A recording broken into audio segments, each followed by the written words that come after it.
স্বামী বিদায় নিয়ে চলে গেল, ছোট্ট 6 বছরের একটা বাচ্চা দুনিয়ার মধ্যে আছে। ওই বাচ্চাটার বাবা যখন দুনিয়া থেকে বিদায় নিয়ে চলে যায়, মনে মনে ভাবে অন্যের বাড়িতে কাজের জন্য যায়, যদি একজনকে স্বামী হিসাবে গ্রহণ কইরা নেই, জীবন বড় সুন্দর আমার, কিন্তু সন্তানের জীবনটা তো পরিপূর্ণ বরবাদ হয়ে যাবে। 6 বছর এই বয়সের বাচ্চাটা মায় ফালায়া দিয়া যায় না, বরং অন্যের বাড়িতে কাজ করে ডিসিশন নিয়ে নিল, আমি জীবনেও কোনোদিন আর অন্য স্বামী ঘরের মধ্যে আনবো না, অন্য স্বামী ঘরের মধ্যে আমি যাব না।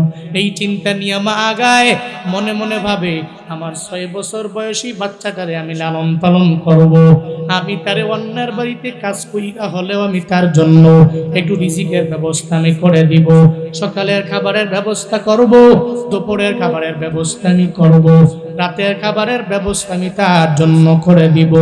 মনে মনে চিন্তা নিয়া যখন আগায়, একটা পর্যায়ে ওই ছেলেটার স্কুলের মধ্যে পড়ায়, মায় অন্যের বাড়ি কাজ করে টাকা আইনা সন্তানটারে মা স্কুলের মধ্যে পাঠায়। ম্যাট্রিক পরীক্ষার আগে ফর্ম ফিল আপ যখন করবি, ওই সময়ে ফর্ম ফিল আপ করার সময় স্যার বলে, এই ছেলে 1200 টাকা যদি দাও তাহলে ফর্ম ফিল আপ হবে, যদি না দাও তাহলে ফর্ম ফিল আপ হবে না, ফর্ম ফিল আপের টাকা লাগবে। এই কথা যখন ওই ছেলের সামনে স্যার আয়েশা বলে দিল, সঙ্গে সঙ্গে ওই ছেলে বলে, স্যার আমি পরীক্ষা দিতে রাজি না, আমি পরীক্ষা দিতে পারবো না, কারণ আমার বাবা নাই, আমার মায়ে অন্যের বাড়ি কাজ করে কোনো রকম আমার পরিবারটা চালায়, আমার সংসার চালায়, আমার কোনো রকম খরচ দিয়ে আমার স্কুলের মধ্যে পাঠায়। সঙ্গে সঙ্গে স্যারেরা জানায় দিল, আমি ম্যাট্রিক পরীক্ষা দিতে পারবো না, কারণ আমার টাকা নাই, মায়েরও বলতে পারবো না, ও মা আমার 1200 টাকা দিলে আমি ম্যাট্রিক পরীক্ষার ফর্ম ফিল আপ করতে পারবো, মায়ের জন্য বড্ড কষ্ট হয়ে যাবে। এই চিন্তা নিয়ে যখন ওই সন্তানটা বলে, স্যার আমি পরীক্ষা দিতে রাজি না, আমি পরীক্ষাও দিব না, এটা বইলা যখন বাড়ির মধ্যে যায়, সুন্দর করে সন্তানটা খাবার খায় না। একটা পর্যায়ে ওই সন্তানটা টেবিলের মধ্যে বৈশা বৈশা চিন্তা করে, আমি যদি এখন আমার মাকে বলি, ও মা তুমি আমার 1200 টাকা দাও, আমার মায়ের মনটা বড় খারাপ হয়ে যাবে, অন্যের বাড়ি যাবে, পরিশ্রমের মাত্রাটা অনেক পরিমাণে বাড়ায় দিবে, আমার মায়ে বারণ করবে না, নিষেধ করবে না, পরীক্ষা দেওয়া লাগবে না। এই চিন্তা নিয়ে সুন্দর করে খাবার দাবার খায় না, পড়ার টেবিলেও যায় না, পড়ার টেবিলের মধ্যেও সন্তানটা যখন বসে না, কিন্তু মায়ের মন তো কেমন জানো নি রে বাবা। আল্লাহ পাক মায়ের অন্তরের মধ্যে এমন একটা রাডার ফিট করে দিলেন, মায়ের তো ভালো করে জানে এই সন্তানটার কোন সময়ে কি প্রয়োজন হয়ে যাবে, ভালো করে জানে। মা তো জানে সন্তান যখন ঠিক মতো খাবারের প্লেটের মধ্যে বসে না, টেবিলেও বসে না, পড়ার টেবিলের মধ্যেও যখন বসবার চায় না, এবার সঙ্গে সঙ্গে মা তার দরবারে হাজির হয়ে যায়, তাকে যা বলে, সন্তান রে তুই ঠিক মতো খাবার খাও না কেন, আমি মায়েরে বলো, কেন পড়ার টেবিলের মধ্যে বসো না, আমি মায়েরে জানায়া দাও। ওই সন্তান ডেকে বলে, ও মা আমার, আমি তো ঠিক মতো পড়ি, ঠিক মতো খাই, কিন্তু আপনারে বলতে পারবো না, আমি বলতে পারবো না কেন, আমার মনটা খারাপ, আমারে বলবেন না, আমারে জিজ্ঞাসাও করবেন না, আমার কেন মনটা খারাপ হয়ে গেল। এরপরে সন্তান যখন বারবার মায়া আবদার করার জন্য বলবার চায় না, বারবার আবদার করে, এরপরেও সন্তান মায়ের দরবারে বলে না। মা ডেকে বলে, ও সন্তান আমার, দুনিয়াতে আসার পরে 6 বছর বয়সে আমি তোমার বাবারে হারাইলাম, তোমার বাবারে হারাইয়া আমার তো টাকা নাই, আমি আরামে চলতে পারি না, এরপর অন্য স্বামী আমি গ্রহণ করতে পারলাম না, আমি তোমার চেহারার দিকে তাকাইয়া আমার পুরো জীবনটারে আমি পরিপূর্ণ পার করে দিলাম। অন্য স্বামীর ঘরে যদি আমি যাইতাম, আমার জীবন বড় সুন্দর হয়ে যেত, কিন্তু আমি যাই নাই, আমি তোমার চেহারার দিকে তাকাইলাম, চেহারার দিকে তাকাইয়া আমি তোমার বড় মায়ায় পড়ে গেলাম, এই কারণে এই জায়গার মধ্যে আমি তোমারে পরিপূর্ণভাবে বললাম, ও সন্তান আমার, আমি তোমার জন্য আমার জীবনটা পর্যন্ত দিয়ে দিতে পারি, তোমার যা প্রয়োজন হবে সব আমি এক এক এক করে দিয়ে দিতে পারি। এই কথা বলার পরে সন্তান এবার মায়ের জানায়া দেয়, ও মা আমার, আমি তো বারবার বলতে মানা করি, আর পরেও বারবার বলার জন্য বলি। আমি স্কুলের মধ্যে যাওয়ার পর মেট্রিক পরীক্ষার জন্য আমার স্যার আমারে বলল 1200 টাকা দেওয়া লাগবে। আমি আপনার কাছে এসে আইসা বলতেও পারবো না, মা গো আমারে 1200 টাকা দাও, এই টাকাটা নিয়ে ফর্ম ফিল আপের জন্য আমি যাব। আমি চাই না মায়ের কষ্ট হোক, কারণ সারাটা জীবন তো মায়ের জ্বালাইলাম। মায়ের প্রতি এত পরিমাণে আমি অকৃতজ্ঞ হতে পারি না গো মা আমার। আমি স্যারকে বলে আসলাম, স্যার আমার ফর্ম ফিল আপ করার কোনো প্রয়োজন নাই। ও স্যার আমার পরীক্ষা দেওয়ারও কোনো প্রয়োজন নাই। মা চোখের পানি ছেড়ে দেয় আর বলে, ও সন্তান দাঁড়াও। মায়ের দরবারে বলার পরে আমি মায়ের তো তোমারে ফিরে দিতে পারি না, একটু দাঁড়াও না, তোমার জন্য আমি ব্যবস্থা করতে পারি। সঙ্গে সঙ্গে মায়ে ওই রুম চেঞ্জ করে আর একটা রুমের মধ্যে যায়। একটা ব্যাংটুয়া, ওই ব্যাংটুয়াটা যখন ঘরের মধ্যে আসছিল ওগুলো নিয়ে আস। ব্যাংকটা আইনা সন্তানের হাতের মধ্যে হ্যান্ড ওভার করে দেয় আর বলে, ও সন্তান এই ব্যাংকটা তোমার হাতের মধ্যে দিলাম, একটু ব্যাংকে দেখো না ব্যাংকের মধ্যে কয় টাকা আছে। সন্তানটা ব্যাংকটা ধরলেন, যখন ব্যাংকটা সঙ্গে সঙ্গে ভেঙে গেল, দেখে ব্যাংকটাতে টাকা গইনা 1300 টাকার মতো ওই ব্যাংকের মধ্যে আছে। মায়ে কয়, সন্তান রে এখান থেকে 1200 টাকা নিয়ে তুমি মেট্রিক পরীক্ষায় ফর্ম ফিল আপের জন্য স্কুলে নিয়ে যাও, আর 100 টাকা তুমি মজা কিন্না খাওয়ার জন্য রেখে দাও। সন্তান ডেকে বলে, ও মা আমার, আমি তো বিষয়টা বুঝতে পারলাম না। ও মা গো, এই ব্যাংক থেকে আনলেন, আবার ব্যাংকের মধ্যে এত টাকা আপনি কেমনে জোগাড় করলেন, আমার বুঝে হয় না। মা জানায়া দেয়, ও সন্তান আমার, যেদিন থেকে আমি তোমার বাবারে হারাইছি, ওই দিন থেকে আমি স্বামীরে হারাইয়া তোমার চেহারার দিকে তাকাই, আমি মনে করলাম মৃত্যু পর্যন্ত আমি তোমারে পরিপূর্ণ সাপোর্ট দিয়ে দিব।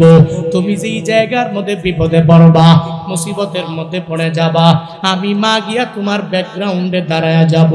ও সন্তান রে, প্রতিদিন যখন তুমি স্কুলে যাও, যাওয়ার সময় আমি মা তোমাকে বললাম একটা ডিম সিদ্ধ করে করে আমি তোমারে খাওয়াইয়া এরপরে স্কুলের মধ্যে আমি তোমারে পাঠাইয়া দিতাম। তুমি মনে মনে মনে ভাবতা মার জন্য একটা, আমার জন্য একটা, আমি না খাইলে তুমি রাগান্বিত হয়ে যাইতা। এই দুইটা ডিম আমি প্লেটের মধ্যে রাখতাম, তোমাকে আমি কথার ধ্যানের মধ্যে ভুলের মধ্যে ফালায়া সময়টা চলে যাইতো, তুমি একটা ডিম খাইতা আর একটা ডিম আমি মা খাইতাম না। ওই ডিমটা বিক্রি করতাম আর ওই টাকাটা আমি ব্যাংকের মধ্যে জোগাড় করে রেখে দিতাম, আর ওই টাকা জোগাড় করতে করতে আজকে ব্যাংকটাতে 1300 টাকা পরিপূর্ণ হয়ে গেল।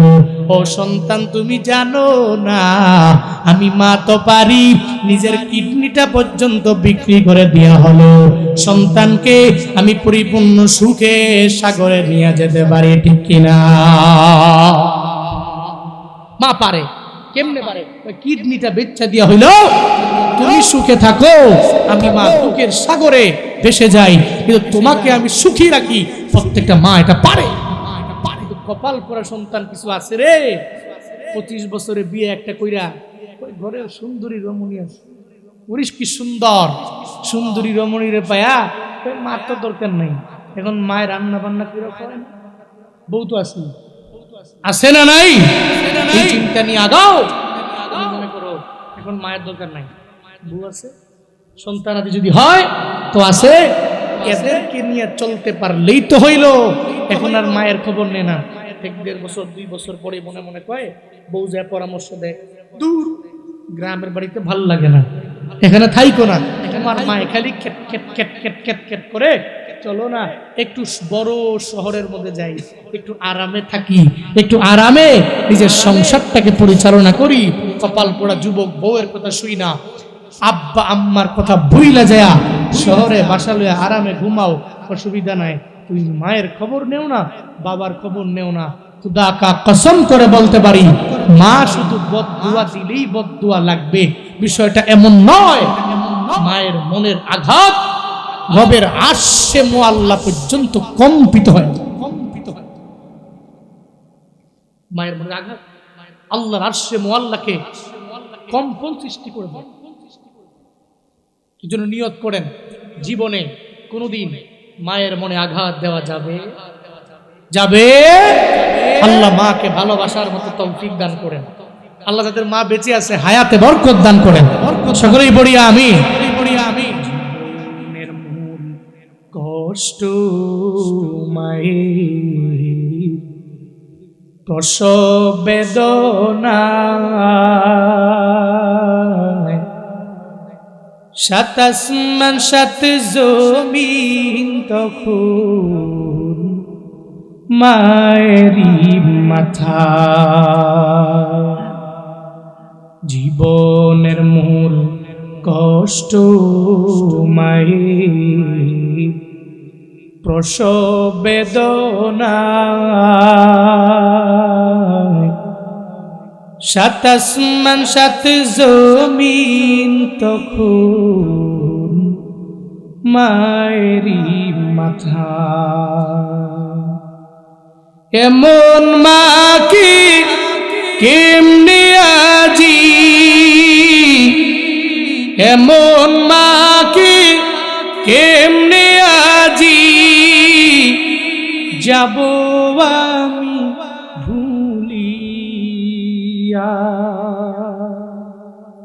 ও আমার প্রাণের মা, মা গো মা, কোথায় গেলে মোরে ছাড়িয়া। জনম দুঃখী এতিম আমি, চায় না কেহ ফিরিয়া।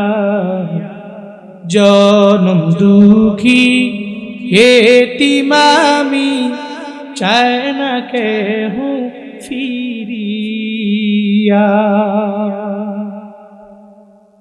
আমি যখন ছিলাম আমার মায়েরি উদরে,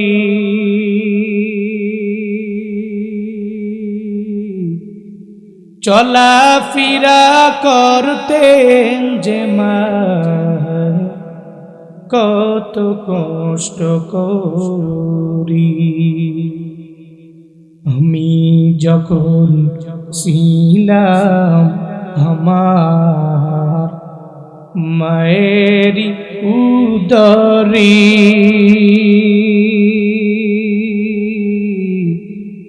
চলা ফিরা করতেন যে মা,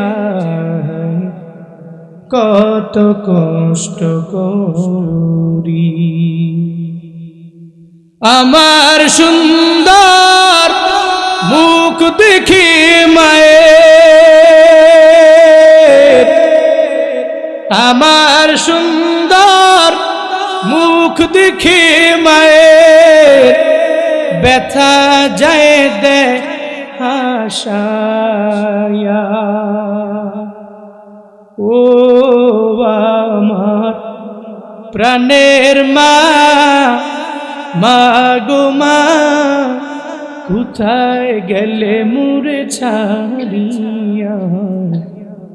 জনম দুঃখী এতিম আমি, চায় না কেহ ফিরিয়া। জনম দুঃখী এতিম আমি, চায় না কেহ ফিরিয়া। জনম দুঃখী এতিম আমি, চায় না কেহ ফিরিয়া।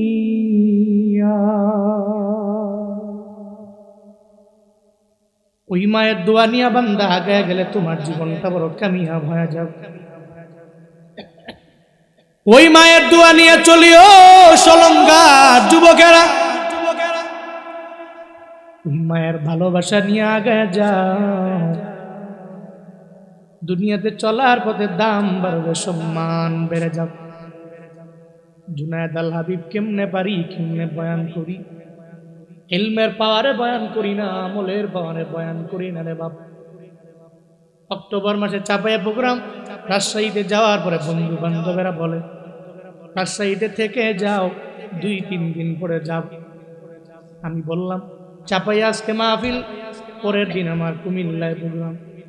এরা বড় অবাক, চিন্তায় পড়ে গেল, কেমনে যাবা, কেমনে বয়ান করবা, এত দূর কেমনে যাব। এই চিন্তা এদের অন্তরে। আমি বললাম অসুবিধা নাই, আল্লাহ এই লাইনে আনছেন, ইলমের পাওয়ারে চলি না, আমরের পাওয়ারে চলি না। কেমনে দৌড়াই জানো? সব আমার মাওলার দয়া, 2 নম্বরে আমার মা বাবার দোয়া। কার দয়া? জোরে বলেন না, কার দোয়া? কার দোয়া? বলে আল্লাহ। দোয়া কার? আর দয়া কার? আল্লাহর দয়া। আব্বা আম্মার দোয়া নিয়ে চলো। এই জন্য নিয়ত করো যুবকরা, এই বিয়া করলে কি হয়েছে? এই যে একটা অবজেকশন আমাকে দিলে আমি অবাক। কি কয় এই বাংলাদেশে নয়, পুরা পৃথিবীতে জগৎ তো এখন থাকার কথা না, যেভাবে মায়ের বয়ান করে, আব্বার বয়ান করে, এরপরেও তুমি বউয়ের কথা শুই না, তোমার মাকে প্রায়োরিটি না দিয়ে বউকে দাও। বউ থাকবে বউর জায়গায়, বউকে স্নেহ করো, মায়া করো, মা মায়ের জায়গায়। হ্যাঁ, উঠছো কেন? তুমি উঠলে কেন? সায়ও তো না, দেখেননি মাফলার কান দলে দূর মারছে। জোরে কোন আমিন, আরো জোরে কোন আমিন, জোরে কোন মারহাবা, জোরে মাশাআল্লাহ। আমি বিষয়ে কথা বলতাম না, আজকে নিয়ত ছিল না, কিন্তু আমার বলার পরে আমি বলতে বাধ্য হইলাম। আব্দুল উজ্জা ছোটবেলায় মা হারা গেছে, চিন্তা করে আরে মা তো নাই। কয়েকদিন পরে বাবা একটা সুন্দরী রমণী ঘরের মধ্যে আনলো।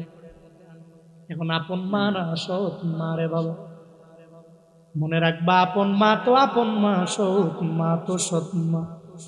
জীবনে কোনোদিন সৎ মা আপন মায়ের মতো করতে পারবে না, ঠিক কিনা? আমগো এলাকায় বলে বাবা যদি মারা যায়, মা যদি মারা যায়, বাবায় তালুই হয়ে যায়। এটা এলাকায় বলে। বাবায় কেমন যেন সন্তানের দেখতেও পারে না। আব্দুল উজ্জার বাবায় আব্দুল উজ্জার খবর নেয় না, আব্দুল উজ্জার ব্যাপারে চিন্তাও করে না। একটা সুন্দরী রমণী ঘরের মধ্যে আনলো। এবার তো মায়ের আদর পায় না, ওদিকে বাবারও আদর নাই। আবার কয়েকদিন পরে বাবায় দুনিয়া থেকে বিদায় নিয়ে চলে গেল। এখন মাও নাই, বাবাও নাই, দুই এক কেমন পরিমাণে এতিম হয়ে গেছে। ঘরের মধ্যে সৎমায় কয় আমার ঘরের মধ্যে তোরে আমি রাখতে পারবো না, লালন পালন করতে পারবো না। আব্দুল উজ্জারে ধইরা নিয়া চাচার ঘরের মধ্যে দিয়া দেয়, কয় চাচার ঘরের মধ্যে থাকবা, যে যা বলবে সব করায় গন্ডায় মানবা। হ্যাঁ আব্দুল উজ্জা, তোমার এই ঘরের মধ্যে রাইখা গেলাম, চাচায় যা বলবে মেনে নেও, চাচার কথা মতো নিজের জীবনটারে সাজাও। যখন আব্দুল উজ্জারে চাচার ঘরের মধ্যে দিয়ে আস, চাচায় নিজের মতো খাটায়, এরপরে এক বেলা দিলে 2 বেলা দেয় না। একটা পর্যায়ে একদিন মনের মধ্যে চিন্তা চলে আসলো, আমার মদিনাওয়ালা নবীর দাওয়াত কেন যেন অন্তরের মধ্যে চলে আসলো।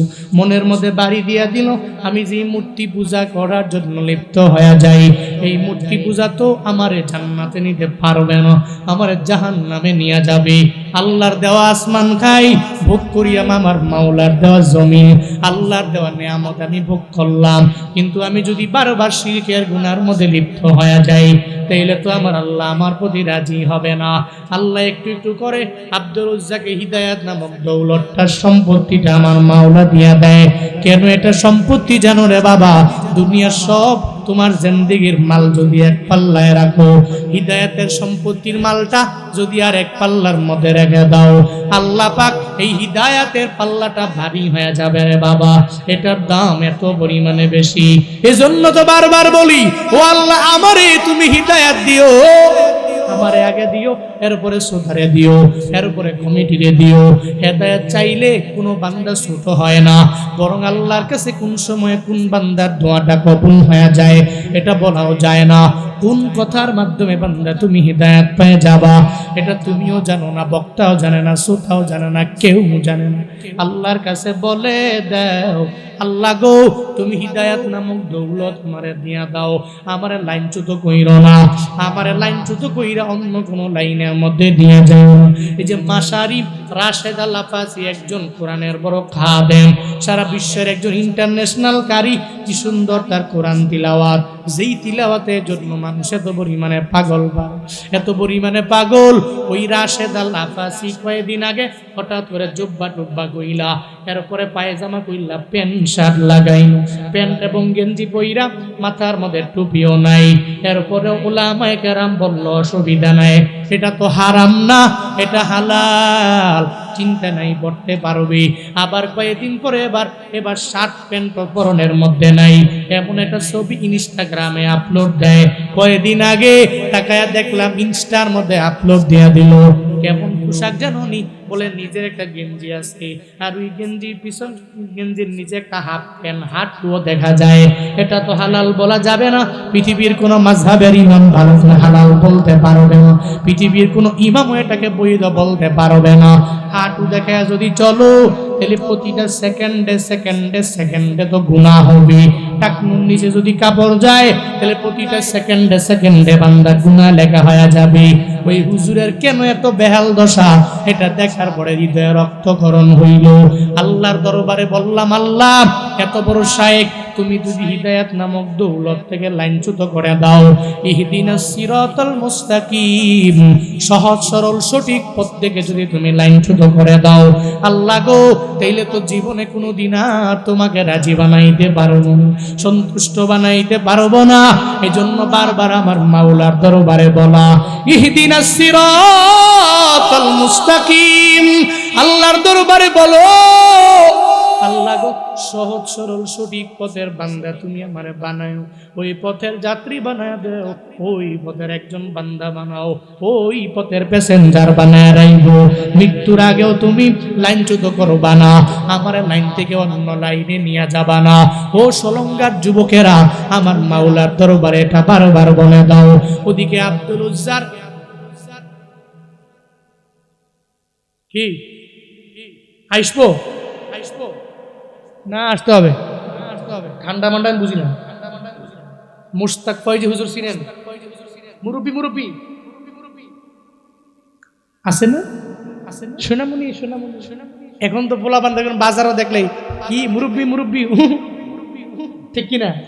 ওরে বাপরে বাপ, বাজারে ঘাটে রাস্তাঘাটে সব জায়গায় মুরব্বি হইলেও মুরব্বি, জুয়ান হইলেও মুরব্বি, ঠিক কিনা? ওই হুজুরের বাড়ি আমগো এলাকার লগে, ওই হুজুরের মাহফিলে যদি কেউ আসে, যদি কেউ বসে, উনি বলে এই মাহফিলে আসা যাবে, বসা যাবে, শুয়া যাবে, শুয়া ঘুমাইলাম, মাগার দুয়ার আগে উঠা যাবে না। উরি সুবহানাল্লাহ। আমি অনেক প্রোগ্রাম করেছি এই জীবনে, ওনার সঙ্গেও বহু প্রোগ্রাম করছি, দেখছি আমি। এর মাহফিল দেখে গেলে একজন উঠছে, ওই যে কইছে না মুরব্বি, এটাও কিন্তু সেই মাহফিলেরই। এর মানে তার মাহফিল থেকে কোনো মুরব্বি উঠতে পারবে না, কোনো সুনামনিও উঠতে পারবে না। এরে যদি কেউ না চিনছে, এই জন্যই কইছে যে হ্যাঁ নতুন বুঝছে না, মনে করছে অন্য হুজুর। কিছু আছে না, চোখ টুক বন্ধ করে দিয়ে যে বয়ান শুরু করছে তো করলো, দোয়ার আগে দোয়া দিয়ে দিচ্ছে, সামনে লোক আছে না নাই এর খবরই নেই। কিন্তু এটা করা যাবে না। আরো জোরে চিল্লায় আল্লাহু আকবার। আওয়াজ ঠিক মতো হয় নাই, আরো জোরে সুবহানাল্লাহ হয় না, আরো জোরে আলহামদুলিল্লাহ, আরো জোরে চিল্লায় আল্লাহু আকবার। সুবহানাল্লাহ ওয়ালহামদুলিল্লাহ লা ইলাহা ইল্লাল্লাহ সুবহানাল্লাহ ওয়ালহামদুলিল্লাহ।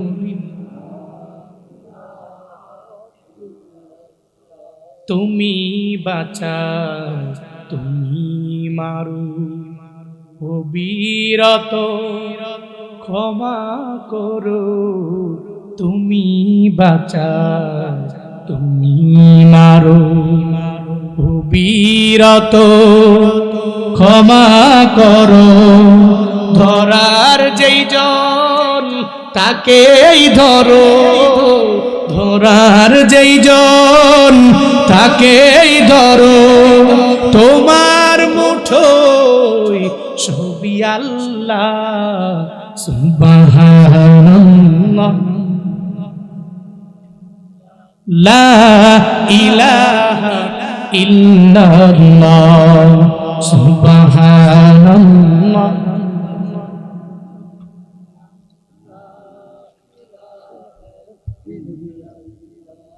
তোমারি জিকে পরে অবাধ্য হই কেমন করে তোমারি জিকে পরে অবাধ্য হই কেমন করে খুঁজে না পাই কোনো ভাষা খুঁজে না পাই কোনো ভাষা শুকর গুজার ছবি আল্লাহ সুবহানাল্লাহ লা ইলাহা ইল্লাল্লাহ সুবহানাল্লাহ ওয়ালহামদুলিল্লাহ লা ইলাহা সুবহানাল্লাহ ওয়ালহামদুলিল্লাহ লা ইলাহা আল্লাহ তুমি আমাদের তাসবিহগুলো কবুল করে নাও পড়ে না আমিন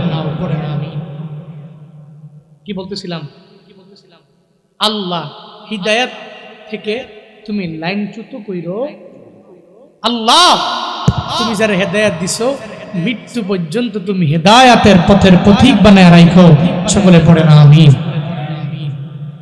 আব্দুল উজ্জার মনের মধ্যে হিদায়াত নামক দৌলতটা যে জাগবে জাগবে এমন একটা ভাব হয়ে গেল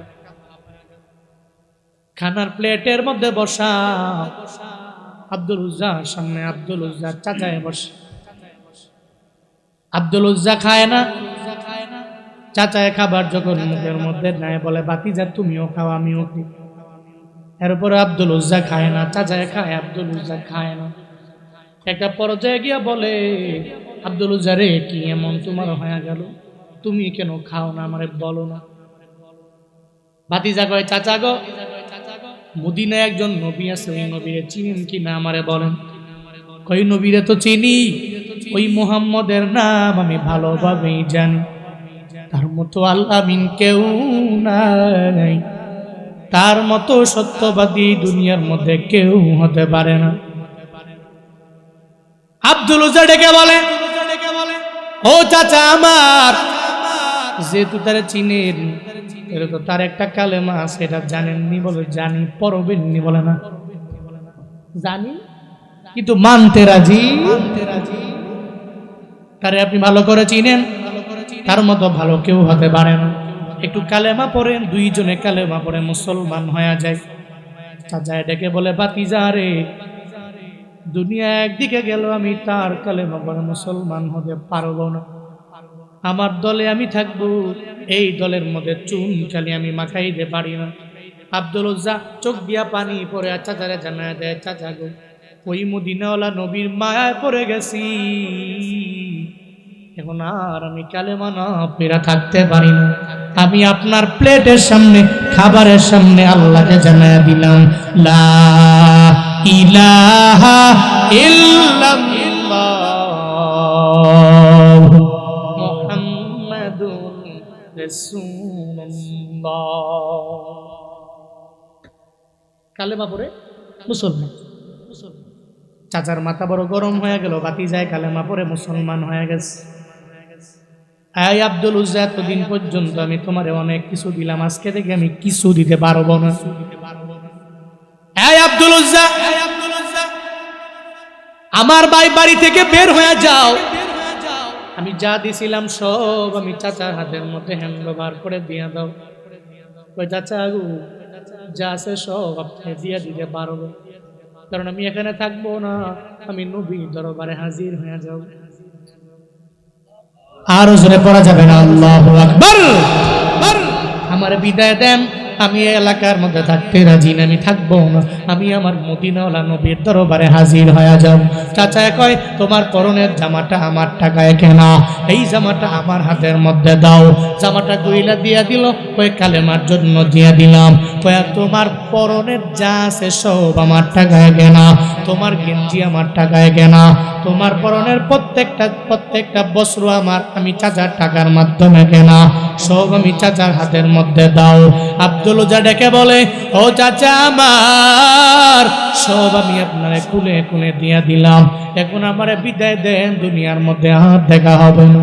এরপরে চাচা কয় তোমার পরনের লুঙ্গিটাও আমার টাকার মাধ্যমে কেনা, এই লুঙ্গিটাও দিয়া দাও, এই লুঙ্গিটা আমি নিয়ে চলে যেতে চাই, তোমার এই লুঙ্গিটা দিয়া দিতে পারি না, কারণ তুমি আমার দলের না, তুমি অন্য দলের হয়ে গেলা, এই লুঙ্গিটা আমারে খুলে দেওয়া লাগবে।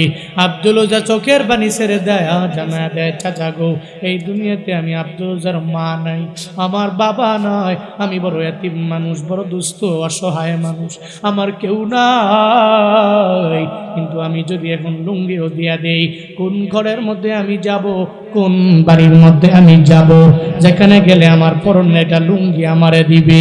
কারণ আর চাচা আপনি জানেন আমার বাবারে আমি হারাইছি, আমার মারও আমি হারায়া ফেলছি, আমার মাও নাই, আমার বাবাও নাই, এই পরনের লুঙ্গিটা আমি আপনারে দিয়ে দিলে আমি উলঙ্গ হয়ে যাব, আমি উলঙ্গ হইয়া আমি এমন একটা যুবক, আমি এলাকায় আমার লজ্জাস্থান দেখে দেখে আমি ঘুরতে পারবো না। ও চাচা গো, আমার লুঙ্গিটা কি আমারে দিয়ে দেওয়া যায় না?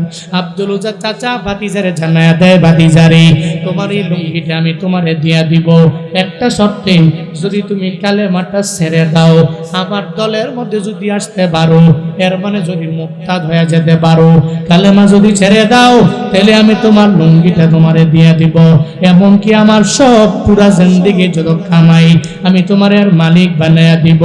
আব্দুল উজ্জা বলে চাচা আমার, আমি একবার কালিমা পড়েছি, এই লুঙ্গিটা আমি আপনার দরবারে চাইলাম, যদি লুঙ্গির বিনিময়ে আমার কালিমাটাই ছেড়ে দেওয়া লাগে, এই লুঙ্গি আমার দরকার নাই, এই লুঙ্গি আমার প্রয়োজন নাই, চাচা গো এই লুঙ্গিটাও আপনারে খুইলা দিয়া দিলাম। ও সলঙ্গার যুবকেরা, তুমি তো কালেমা পড়তে যায় রক্ত দেওয়া লাগে নাই, একটা লুঙ্গি খরচ করা লাগে নাই রে বাবা, একটা টাকাও খরচ করা লাগে নাই, তোমার মায় মুসলমান, তোমার বাবায় মুসলমান, এদের ঘরে জন্ম নেওয়ার কারণে তুমিও মুসলমান, এই কারণে তোমার নাম আব্দুল্লাহ, এই কারণে তোমার নাম আব্দুর রহমান, এই কারণে তোমার নাম বাইজিদ, এই কারণে তোমার নাম বোরহান, এই কারণে তোমার নাম হলো আব্দুল্লাহ, এই কারণে তোমার নাম মুসা, এই কারণে তোমার নাম হলো হারুন, এই কারণে তোমার নাম ইব্রাহিম, এই কারণে তোমার নাম হয়ে গেল ইসমাইল। তবে মনে রাখি ওরে বাবা, এই এলাকায় হিন্দু আছে না নাই? আসেনি? ওই হিন্দুরে হিন্দুর ঘরে জন্ম, হিন্দু ওই ঘরের মধ্যে জন্ম নেওয়ার কারণে হিন্দু, ও তো মুসলমান হতে পারে নাই, কিন্তু তোমারে আমারে আমার মাওলা বড্ড মায়া করে ইসলাম ধর্মের একজন ধর্মপ্রাণ বানালেন, এই ধর্মের একজন মেম্বার বানালেন, এই ধর্মের একজন সদস্য বানাইলেন। একটু বলো না রে বাবা, একটা হিন্দু আর মুসলমানের মধ্যে পার্থক্য কি? যেই বাজার থেকে বাজার করেন আপনারা, ওই বাজারে হিন্দু যায় কি যায় না? যায়নি? যেই মুদি দোকান থেকে আপনি মুদি মাল কিনেন, ওই মুদি দোকানের ভিতরেও হিন্দু যায় কি যায় না? যায়নি? গরু গোস্ত খাও, এমন অনেক হিন্দু আছে গরু গোস্ত খায়, আছে না নাই? ধরেন আপনার লুঙ্গি আমি আপনাকে দিলাম, আমার বিদায় দিয়া দেন, আমি চলে যাব মদিনাওয়ালা নবীর দরবারে, যদি কালেমা পড়ে মুসলমান হয়ে যেতে পারে দুনিয়াতে দেখা হতে পারে, অথবা যদি মুসলমান হয়ে যান, আসরের ময়দানে রবের জান্নাতে মুলাকাত হয়ে যাও। আব্দুল উজ্জা বিদায় নেয়, উলঙ্গ হইয়া নিজের লজ্জাস্থান থেকে মুখ কইরা ধুইরা দৌড় দেয় সৎ মায়ের দরবারে। দরওয়াজার সামনে দাঁড়ায়া গিয়া বারবার মায়েরে বল, ও মা গো দরওয়াজা খুলো, আমি আব্দুল উজ্জা তোমার দরওয়াজার সামনে দাঁড়ানো। একবার যখন ডাক দেয় মা দরওয়াজা ওপেন করে না, দুইবার ডাক দেয় ওপেন করে না, তিনবার যখন ডাক দেয় দরওয়াজা কইলা দেখে আব্দুল উজ্জার হালাত ভালো না। মা কয় আব্দুল উজ্জা রে, এমন হালত কেন তোমার? কে এমন করলো তোমার লুঙ্গিটা পর্যন্ত পরনের মধ্যে নাই? কেমন কেন হয়ে গেল? আব্দুল উজ্জা ডেকে বলে, ও মা আমার, দুনিয়াতে আমি ছোটবেলায় আমার মায়ের আদর আমি পাই নাই, মারে হারাই না, আমার বাবাও নাই, আমার মা নাই, আমার বাবা নাই, আমি বড় এতিম, বড় অসহায়। এই কারণে চাচার ঘরের মধ্যে আপনি আমারে দিয়া দিলেন।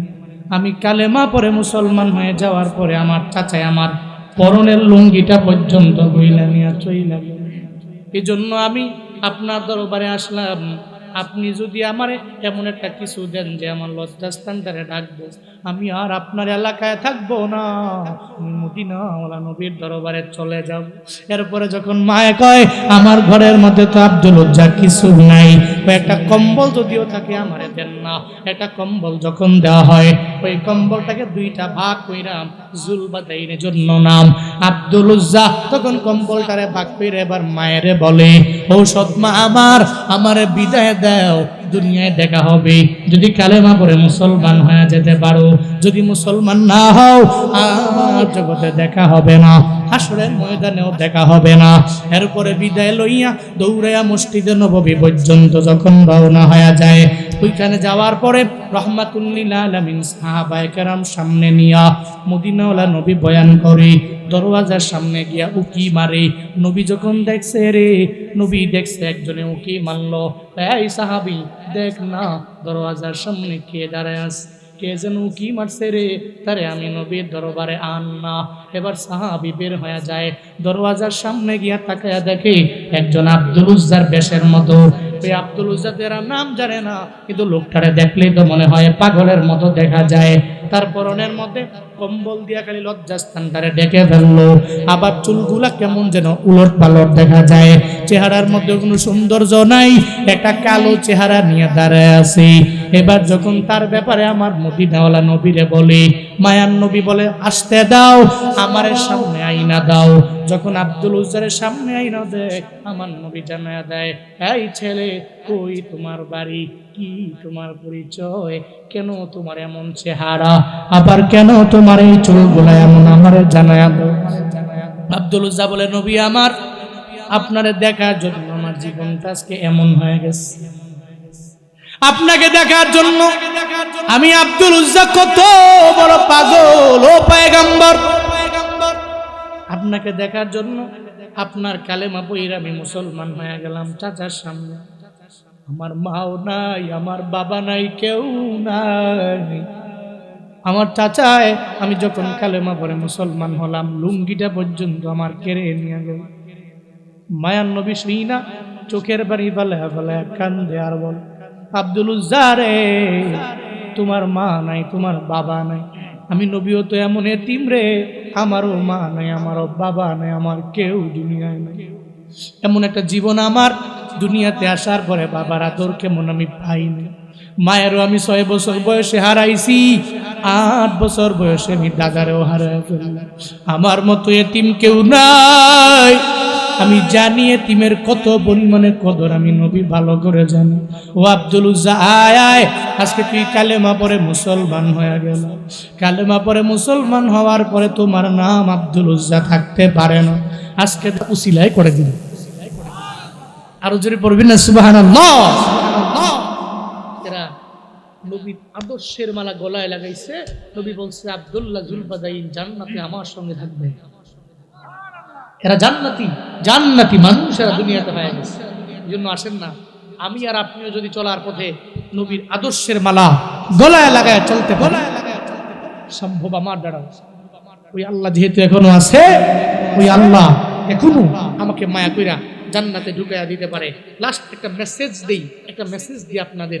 আব্দুল্লাহ, আব্দুর রহমান, এই দুইটা নাম কার কাছে প্রিয়?